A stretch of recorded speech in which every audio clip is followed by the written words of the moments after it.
Hello. Welcome to Ombesh, a linguistic introduction. I'm your host, Dr. Stephen Chrysamalis, as we take a first look at this important language. We'll be focusing primarily on the sounds of Ombesh today, so you can pronounce words with confidence. To begin, what is Ombesh? Ombesh is the native language of perhaps 2 million people, and spoken as a second language by hundreds of thousands more. It originated around 1,000 years ago in the region now known as the country of Omba. The Omban Empire, which was founded around 700 years ago and spread quickly, brought with it its language of empire, and Ombesh spread to all the areas under its control. Even after the empire fell, its language persisted and grew in influence. Today, it is the primary language of Hasmala, Taizi, Hutu, Sharai, Basai, Malfan, Daligash, Choradan, and Omba itself. It's also widely spoken in the Duchy of Nulu, along with Tupash, in Ashnabis, along with Ombesh, and in Umnaka, along with Enskrai. Ombesh is the language of everyday life throughout most of the countries that were once provinces of the Omban Empire. It's also an important literary language, with a centuries-old written tradition that is studied far and wide. It is a vibrant language with very positive language attitudes among its speakers. But enough of an introduction, let's look at the sounds. Ombesh has a really easy vowel system. There are only 5 vowels: a, e, o, and u. If you've ever studied Spanish, you'll be familiar with this vowel system, which is remarkably simple compared to English. There's also only one diphthong. The 2 letters ai are pronounced I. That's all there is to it. Ombesh has 21 consonants, and again, it's not too complicated. These ones here are all very simple. They're all pronounced just as in English. B, m, n, p, t, d, k, and g. F, v, s, z, h, r, and l. So far, so good. The last 6 are slightly more complicated. CH is pronounced ch, J is pronounced j, and SH is pronounced sh. This is all familiar to the English speaker. ZH is pronounced zh. You find this sound in English words like measure and vision. It hides in English because it's usually just spelled with an S or a Z.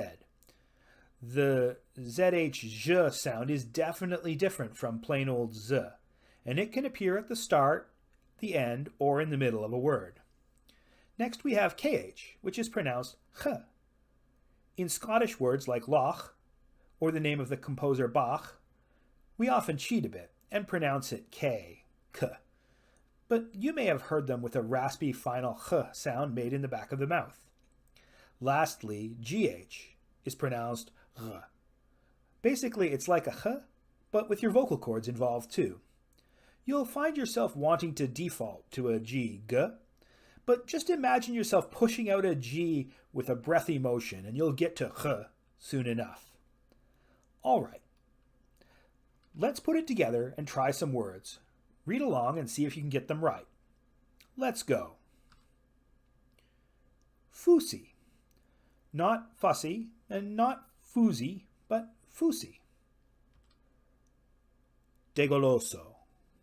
You can definitely hear all those Spanish-style vowels in a word like this. Beige. Not bez or beige, but just beige like the English color word. Anish. Anish is the best pronunciation of this word. Anish is to be avoided. Kilo. Just like the English word kilo, short for kilogram. Maybe those ones are too easy. Let's try some harder ones. Kichash. I hope you didn't say kikhash. The KH stays together. Kichash. Jejon. Once you realize you've been using je all your life, you'll wonder why you never noticed before. Eghart. You'll be tempted to say Egghart, Resist the temptation and find that GH consonant way in the back of your throat. Try not to choke on it. Echart. Holocron. Just imagine it coming up from the deeps to devour you. Yes, that's right. Good little Holocron. Juglifer. By this point, a word that a few minutes ago might have looked daunting is starting to make sense. And remember, when my linguistic creations are starting to make sense, that, my friends, is the first sign of insanity. To conclude, just a few final tips. Normally, you stress the first syllable of each word. Don't stress out about that, though, haha. Watch out for those tricky GH, ZH, and KH consonants that can trip you up. As for vowels, they're simple. Keep them long. That's not quite the right name for them. Just like in Spanish. And of course, as the Ombesh say, Sach. Enjoy. Thanks for watching.